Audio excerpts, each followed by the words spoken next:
Nganou, c'est un très bon mec que moi-même j'aime. Il est humble, tout le monde l'adore. Mais sauf que sur la toile, il y a d'abord eu la sortie d'un influenceur qui a parlé de l'affaire, qui a publié les photos de la fille. Il y a eu la réaction de la famille qui estimait que ces photos sont blessantes pour la famille qui souffre déjà. Mais depuis quelque temps, les gens estiment que, certes, c'est Nganou, certes, il n'est pas sorti pour faire un accident. C'est un ambassadeur du Cameroun. Mais la loi, c'est la loi. On a eu des cas similaires.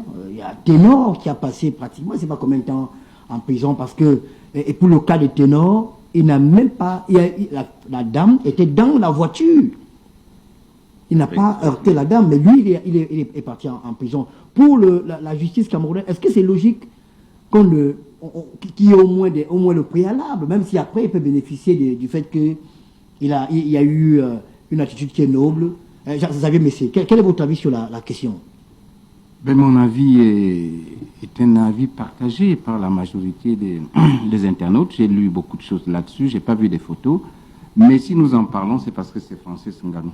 Parce que les accidents, vous savez, comme vous l'avez dit tout à l'heure, personne ne sort de chez lui avec un véhicule pour aller faire un accident, mais ça arrive.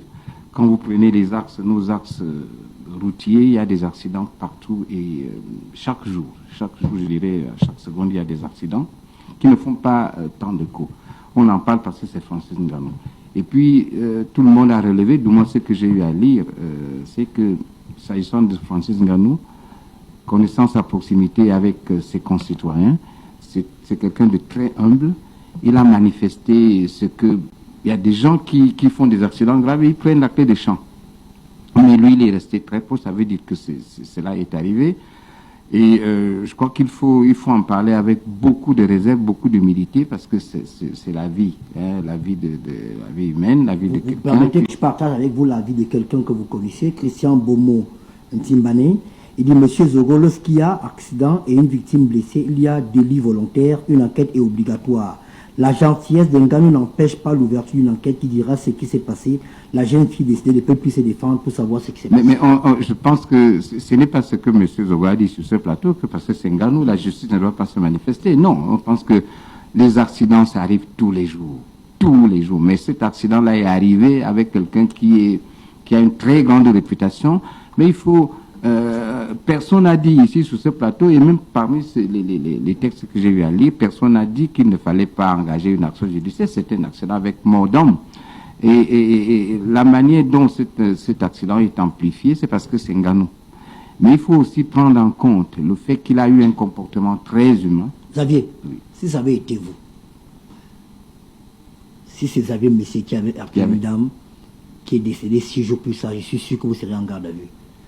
Donc, je pense que ce qui interpelle les gens aujourd'hui, c'est le fait que on a l'impression qu'ils bénéficient d'une certaine un statut d'exception. La garde à vue en ce qui concerne les accidents n'est pas toujours parce que la personne est inculpée. Vous savez, les réactions de la foule, on ne sait pas ce que ça peut être. Les réactions sont subites et ils peuvent aller jusqu'aux émeutes.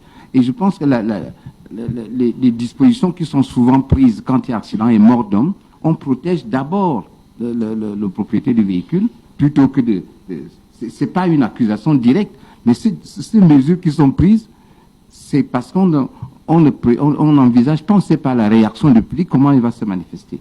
Et ça peut déclencher d'autres émeutes. Donc le fait de garder quelqu'un à vue n'est pas toujours une preuve de culpabilité. Ok.